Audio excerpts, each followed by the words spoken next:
Illuminati and the industrials, all believe literally, Tom, that they can make war on God. And that's what Armageddon, or Harmageddo, is the Battle of Armageddon. It's not just, everybody who's got an attitude problem about failing currency. That's literally when the kings of the earth, in total rebellion against the King of Glory, they go 1-to-1, and God says, take your best shot. And in one day, the day of the Lord's wrath, they don't stand. But until that time, the people of God have got to wake up and have got to realize that the deception will be so great that unless they are actively and with all their hearts seeking God, His direction, His guidance, His discernment, there is so little lack of discernment, or there is so little discernment in that which professes to call itself the church, that, they can they could put the devil in a tutu, and everybody would think that, this is some new rock star and coming on the scene, and everybody would worship him. I'm not kidding. I know that's a little bit silly, but look, we're seeing stuff even more brazen now. We have all of Hollywood, pretty much, who are of the idea that, if they want to be fame and rich and have all the good times they can have, then they've got to sell their soul to the devil. You can go on YouTube and see probably 10 of the most famous, richest rock stars in the world openly talking about worshiping Lucifer, worshiping Satan. Lady Gaga openly exposes herself, and I don't mean that just in the poor choice of wardrobe, but she just openly exposed herself to some of the darkest, most profane manifestations of psychic and occultic power that's ever been seen in rock and roll, and the world goes after her and gives her whole adoration, and she's talking about, basically doing things with dead bodies and everything else. I don't want to go there, but this is the appetite. These are the doctrines of demons. This is the deception. This is the great deception, and unless people understand that it is the invisible realm. By the way, everything under Giza, the Giza Plateau, it's not what's above the ground, it's what's underground. I actually talked to the man and a military guy who oversaw the giant sarcophaguses that were starting to float out when one of the chambers ruptured due to an earthquake or something. Something flooded the Hall of Giants. You talk about the Hall of Records. And he said, Steve, imagine yourself going into giant sarcophaguses that are 18 and 24 feet tall. I get an email from a guy in India who's a fighter pilot in the Indian Air Force, and he shows me the tomb of somebody in India that's 24 feet long. Well, people just can't imagine. Some people that, quote, supposedly go on coast to coast and are Christians, they claim that, Goliath was only 7 feet tall. Good luck. The bottom line is a weaver's beam was taller than 6 feet. And the thing that's interesting to me is that all the records, Og was 18 feet, but the Native American legends, let me just give a little tidbit that's blowing my mind. They are literally, I've never seen, and I'm going to be, publishing it soon, so many eyewitness accounts, multi-tribal accounts, multi-geographic position accounts of entities that are 60 and 40, 60, 80 feet tall. And, it's amazing because we have the legend of Paul Bunyan, and that's nothing compared to what the Native Americans know. And so I think it's fascinating that we're talking about the end of the galaxy. We're talking about exoplanets. We're talking about exobiotic entities. We're talking about all this stuff, and yet we are surrounded by signs. We're surrounded by evidence. We're surrounded even by rock formations, geoglyphs, petroglyphs, and everything, and all telling the same story. And by the way, the Native Americans understood how to work the stargates. Remember the little Kokopelli, and I may not be pronouncing his name right, but the little figure, kind of the desert dancer. Some people call him a devil dancer with a little flute. Right. That flute is what controls the gates. I don't know the pitch. I don't know what it takes, but that syncs and links up what I've been told by the people who basically control the stuff that goes bump in the night. Interesting. If I can interject a question here to either Steve or Tom, I've got this is interesting on a couple of levels, and this goes back to what you said earlier. This is from Dwayne, who's listening actually live. We're being simulcast out of a station of the Pacific Northwest, KWAX. Either one. To put this in perspective, are you gentlemen saying that there are aliens on Earth today that could be connected to the Illuminati or part of the Illuminati, if not in practicality or in theory, but in practicality, that believe that they're the offspring of alien life and they're waiting on a return of their ancestors? Or no, I'm not sure if that, I truncated that question. I'm not sure if that makes sense. But I guess the bottom line with this question is, Are there people in power in across the world, the Illuminati, the Illuminists, who believe that they are in fact descendants of the alien life forms to which you refer to? So when the aliens come back, or when this alien presence makes itself known, they're going to reclaim their power. They're going to say, well, we're part of this, part of the bloodline of Jesus. We're part of the Messiah, and you should worship us, type thing. Does that make sense to you? I mean, or did I lose you guys? Well, no, I don't. Yeah. Yeah. Go ahead. You want to answer it, Tom? I mean, I'll answer it after you answer it, or either one of us. I thought I heard us going into a commercial. Was why I hesitated. Look, there are like if you read Nick Redfern's book, the Final Event, or whatever it's called, he talks about the Collins elite, and this is a group of individuals that are ex-government personalities that have basically a Christian worldview, that have studied the UFO phenomenon, and they believe that it is demonic in nature and that it is leading towards deception.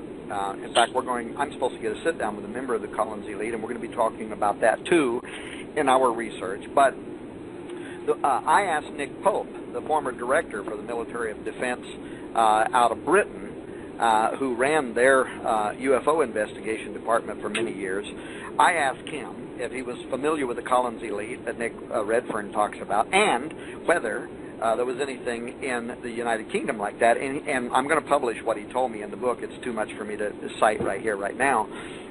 But he assured me that there is, among the aristocracy in Britain, certainly members who are occultists, and they very much believe that they are descendants from a reptilian race. Now, that sounds just unbelievable, right? We think we're talking here now about David Icke or something, but there are people, they do believe this, they do believe they are of particular bloodlines, and they are very much committed to an occultic worldview regarding UFOs and aliens. And I'm going to tell you something else, and I've never said this on radio before. One of the biggest secrets in the upcoming book, Exo Vaticana, actually has to do with part of my family. It's a secret that I've kept buried my entire adult life. It's remained sealed partly due to a binding agreement and a settlement between members of my family and state and federal investigators. Part of this has to do with a family member who was a nuclear physicist with the uppermost security clearance doing research into nuclear and biological warfare at General Atomics in San Diego, California. And at one point, he was transferred from General Atomics to Los Alamos National Laboratory in northern New Mexico, where he was involved with a top-secret project, the details of which at that time we were oblivious to.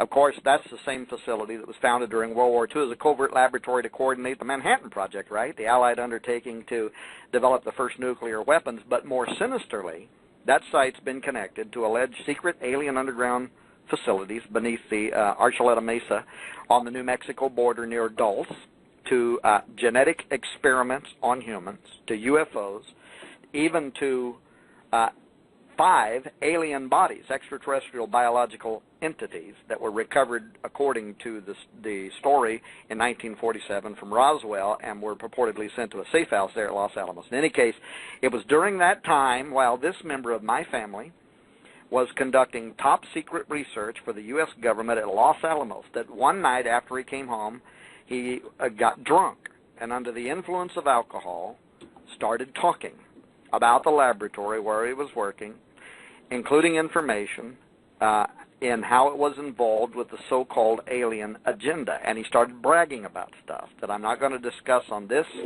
show or any other show, and I'm not going to write about it online, but it is it's a whole chapter. First time ever. This has been concealed since the 1960s. And as people are going to learn, what happened following his admissions speak for itself, because he disappeared, never to be heard from again. There's a whole story around that. The story even involves government counselors and, Steve, what can only be thought of as highly placed covens within national agencies that direct so-called alien abductees according to certain protocols. The most explosive of which was actually uncovered when a federal investigator worked with a member of my family concerning a particular state that then connected to numerous other states, and they finally had to settle with this member of my family and other experiencers, as so-called alien abductees are called, in which an agreement was reached for their silence. I personally attended 2 of those meetings in which the investigator and the attorneys for both sides and the federal investigator were in attendance. It was held inside the state building, inside that state, where the agreement was reached. And once people know that story, well, it's been buried since the 60s. They're going to understand why it's been kept under wraps until now. It had to be. And also why I've had an interest in understanding the so-called alien abduction and hybridization scheme. But the bottom line is there is definitely a very, very powerful and organized occult aspect to the whole so-called alien abduction phenomenon, in which you have people who are members of government in high-profile positions, and they definitely believe that they are dealing with an intelligence from a hyperdimensional reality, but that I would call, and Steve would call, and others of our persuasion would call demonic and deceptive entities that are leading these people down a path towards destruction. So that's all I can say about that. I'm not going to talk about it online, and I'm not going to write about it online, but I, for the first time since the 1960s, I have written a chapter about it, and it will be in the Exo Vaticana book, and it's going to be, I think, absolutely shocking to a lot of people. That's amazing, and folks, let that sink in for a while. Holy cow. Yeah, okay. Well, I'll tell you, Mr. Horn, thank you for sharing that, by the way, that last part. I know it's quite personal, but my goodness, I just can't. Now, your book is going to be coming out in April, you said. Is that correct? Well, we're hoping so. I mean, we've set the target date for April 15th, but we still are right in the middle of this investigation. That's why I said the radio show was a little bit premature. There's some things I wished I could talk about right now, but unless we can nail them down, you know, we just don't want to go out on a limb and say things and then later find out maybe our sources weren't exactly accurate. Just like last time, right. We hired a private investigator. We track things down. We make sure that the information's correct, and we go out on a limb and try to get interviews with the, you know, the very people who are involved. Frankly, we were surprised that we got numerous exchanges with Father Guy Cosmonalgo. But you don't know if you will unless you ask, right? So we did. And boy, I mean, we we were shocked at some of the information that we got, and we'll be talking about that. In fact, when the book comes out, we're going to do the same thing we did with Petros Romanos, in that we're going to make, and this time there's so much information, we're going to have to put it on 2 data DVDs, but they'll literally be tens of thousands of pages of documents, books. For instance, Steve, Chris did in his investigation, he found a book by Father Malachi Martin that we didn't even know existed. It was only published in French. And it's 300 pages. And in it, he names certain popes who are or were Freemasons. And it even talks about how the Secretary of the State there for the Vatican had documentation, images, pictures, video of them in their rituals, in their rites. Well, we're going to talk about some of that stuff, but we're going to make all of this information available for free when the book comes out. So anyway, hopefully April 15th, that's when it'll be happening. Beautiful. Beautiful. Steve, are you back with us? Steve, are you there? All right. Well, Joe, he's connected. All right. Just be away from his mic. I don't know if he muted or muted. It says he's on. So. Okay. Well, Mr. Horn, where do we go from here? Because we've covered a lot of ground, or you've covered a lot of ground here in the last 2 hours. For the person listening, like me, I'm wondering. Okay, now, what are we to be looking for here? You've got the Vatican having an observatory in here, and by the way, that Lucifer device. I mean, isn't that kind of like an in-your-face thing to name it? I know it's an acronym, but my goodness, what an in-your-face type of thing to to name that. But that said, to the average person listening to this broadcast, how will everything that you said, how will that affect the average person like me, like a Christian, God-fearing Christian who wants to adhere to the Bible in the literal sense, wants to be obedient to God? What are we talking here in terms of the possibility of getting knocked off the rails? Well, first of all, I think knowledge is power. I don't think there's any need for anybody to be knocked off the rails. I think it's very important for people to be devoted first to Christ and their family, and second to their doctrine. A lot of people, I was a pastor for 25 years, and I had to be willing to say at some point along the line that some of the stuff that I was indoctrinated with in college wasn't correct. For instance, I was indoctrinated in what's called the Sethite view, that the sons of God in the Old Testament were not angels that came down and took women and created giants, but rather that we were just talking about the sons of Seth marrying themselves to righteous women, which of course doesn't explain anything about how giants were generated out of that marriage, but that was how I was formally educated. And I still remember the day when a layperson came up to me and they said, yeah, but have you ever thought about this theory? And it was the first time that I'd actually heard a cohesive explanation that what had actually happened was what's now called the angel theory, that angels came down in the days of Jared upon Mount Hermon, came down in the valley of the plains, took wives of all which they would, and out of that were born these mutated life forms, the giants. And I thought that was the stupidest thing that I had ever heard in my life, right? But the bottom line was, by nature and also by training from my father, who was both a military and a police guy, an investigator, I was willing to think about whether I was wrong. And maybe my training, my formal training, was wrong. My indoctrination was wrong. And over a long period of time, I would have never thought that now here today, I'm probably one of the leading personalities out there championing the angel view. But for me, it only happened as a result of being honest and following the information to where it logically took me, and that, of course, illustrated that all of the ancient texts, all of the early church fathers, all of them subscribed to what's now called the angel view, and it was only for political reasons that the church was trying to save face that in the 3rd century somebody invented what was called the Sethite view. So bottom line is, what I'm saying is, people who are honest and who can listen to what we are talking about will judge for themselves whether there is anything substantive about it. And I think they're going to have a very difficult time if they read the report in April, hopefully by the 15th, Exo Vaticana, the final report with all the documents and all of the hours of interviews with all these various world experts, people who some are even still in the government.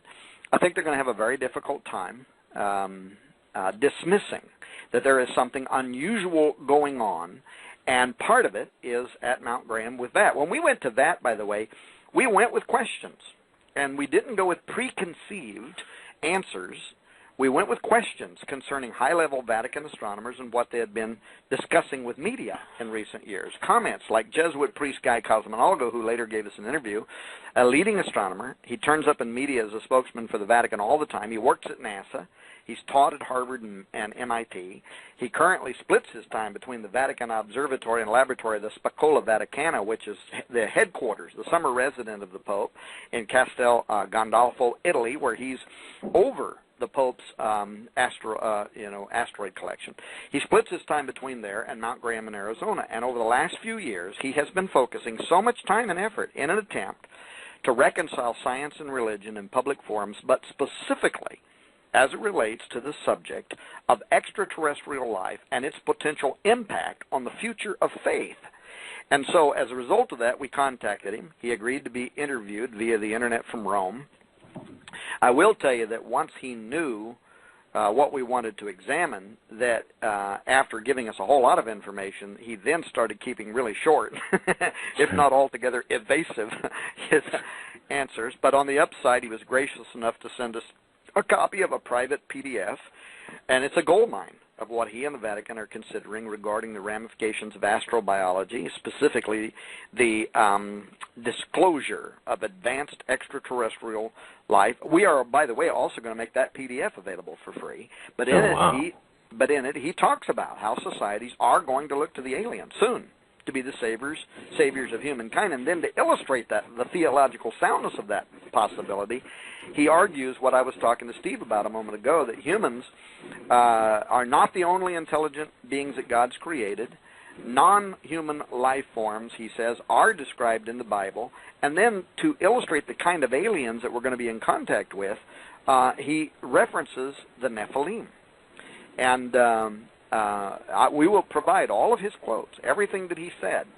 But you have to ask yourself, I mean, just really, where are these people coming from? Especially when they start talking about Jesus being the potential child of another race, which is alien abduction by any other way of thinking about it.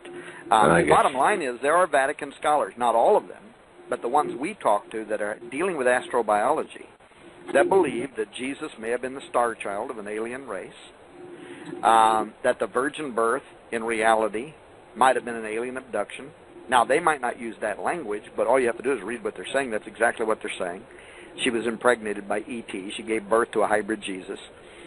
The star base, as the local Indians call it on Mount Graham, includes Dr. Christopher Corbally, the vice director for the Vatican Observatory Research Group on Mount Graham, up through this last year, up through 2012.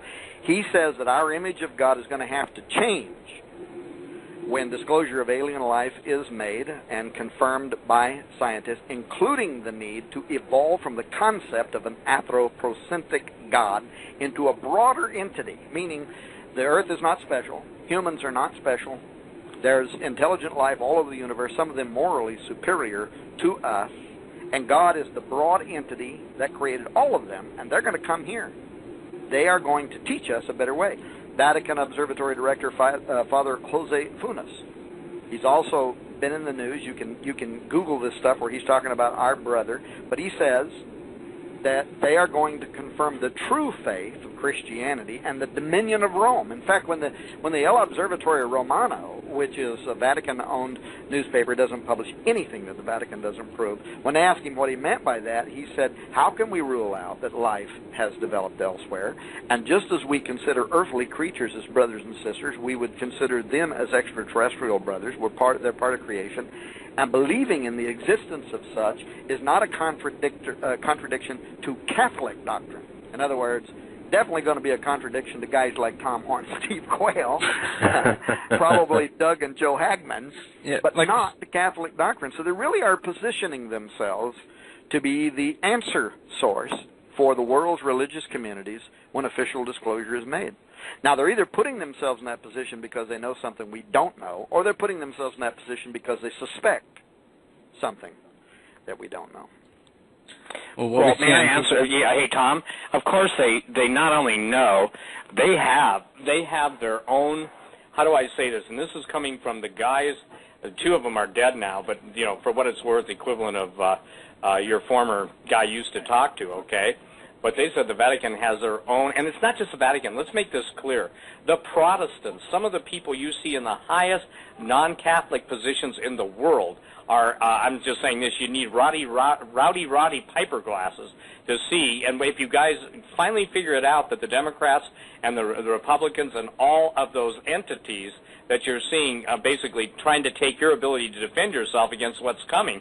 Look at it this way. A good position to take is you don't surrender your guns, or guess what? It's not a question of hunting. It's you becoming the hunted. And I couldn't be more serious, but the point that people have got to understand is this, is that it's everyone's responsibility to take what they're hearing tonight from Tom Horn, Steve Quayle, and you take it to the Lord in prayer. If you don't know Jesus, you should ask him to reveal himself to you, because in this battle that's going on in the unseen world, and whether it's with infrared or ultraviolet, by the way, there are certain alien entities that can only be seen in a UV light versus infrared. There are different ends of the spectrum. The point being is that we are now involved in a battle where it used to be theoretical. Basically, people could say it's spiritual, theological. Right now, it's in everyone's face. It's in everyone's front yard. And it's soon going to be the things of men's nightmares will be common as the daily events and the daily headlines. So please, ladies and gentlemen, I want to share something, Doug, real quick. When I wrote the book, Aliens and Fallen Angels, The Sexual Corruption of the Human Race, I think the title was so fit. And Tom, I think you even, when we first met each other a decade and a half ago or whatever, you even remarked on that. The fact that you would use that puts such a define aliens and fallen angels, the sexual corruption of the human race. Now you see, even in the whole realm of, and I won't go into the details, but in the realm of sexual enhancement, you get into the realm of perpetual arousal, you get into the realm, all this stuff has been before. And you even mentioned it, Tom. I mean, we're talking about potions. We're talking about all the occult and psychic practices. But isn't it amazing that still the angels that were in the glory of God knew the mysteries of the universe, even they, the ones that chose to follow Lucifer and his rebellion, it was the if you will, it was the draw of that which God had given to men to procreate, that they inserted themselves in to the human species. Now the question is that, and they did it, as you know, in the Book of Giants. By the way, ladies and gentlemen, my book, Aliens and Fallen Angels, is probably won more people to the Lord, even in the scientific, atheistic, and agnostic realm, than anything I've ever written. And please, you can order it online, and also Angel Wars. What I've tried to do, Tom, is give both the beginning and the end, and by the grace of God, you guys are filling in so many of the marvelous details. But I think it's critical that people understand. When you wrote the Ahriman Gate, you wrote it as fiction, and I'd say this, you'd be hard-pressed outside of the characters to see much fiction in any longer, or Long Walkers. The only thing that was wrong in Long Walkers is I don't know how to control the gates. I know they operate with sound, specific frequencies, and in some cases words. And by the way, what is it, 1001 Arabian Nights? They talk about open sesame. Well, it wasn't just a cave of treasures they were opening, it was a stargate. Most people don't even understand that stuff. So what I'm saying simply is this. Ladies and gentlemen, you need to get the data and information that Tom has written about, that I've written about, because the point is that there comes a time when it's no longer at the door. It's in your living room. No pun intended, and God rebuke every foul and unclean spirit. But there comes a time where you're going to have to know what it is you're fighting, how to fight it, and you're going to have the peace of God that surpasses that all understanding, that in the first chapter of Luke, and this is the promise I'm claiming for myself, Tom, that we might serve God all the days of our life without fear. Because sure enough, the spirit of fear is loosed in the land, and if things that you can't see bother you, wait until you see the nightmare stuff where you don't need they live sunglasses to see it, because it'll be in your face. You know, what's interesting is there's actually a chapter in Exo Vaticana that's going to start out with Rodney Piper and They Live. But it's actually asking the question, Steve. You mentioned the angels, the fact that even the angels were tempted. I think the post that was put up over on Raiders today, the Exo Vaticana part, whatever it is, part 4, raising the fact that some of the ancient texts say that these women were given potions to actually lure men and angels to their bed, sex potions, lust potions. But it was for the purpose, of course, not just of having crazy angelic sex. It was for the purpose of propagating a kind of great deception and mingling humans with alien genetics. And this raises such extraordinary questions. A moment ago, when I think you might have still been offline, I was talking to Doug and Joe about how back when I was a young preacher, who knew everything on earth and had my big, my prophecy dispensational map on the wall that would tell me exactly when everything was going to happen, exactly when it was going to happen. I thought the whole idea of angels marrying the women, I thought was the craziest thing I ever heard. But just being honest, studying the actual literature, and over time I came to realize it's the only thing that actually really explains. In fact, I'm at the point now, kind of like Chuck Missler is, and by the way, Chuck Missler is going to write the introduction for Exo Vaticana, but I'm at the point where he says, unless you understand the angel marrying human phenomenon, you cannot even understand the Old Testament until you get to the point where you understand what happened in that one single scenario. You cannot understand most of the Old Testament. You definitely can't understand the war between genetics, the seed of the woman, the seed of the man. You can't understand what's even being talked about. And I came to conclude that that's correct. But the question that's going to be asked in probably the next entry, it ought to be put up probably Tuesday or something on Raiders News Update, the very next question is going to be not just was there an early vanguard, did it happen once before, but is it happening right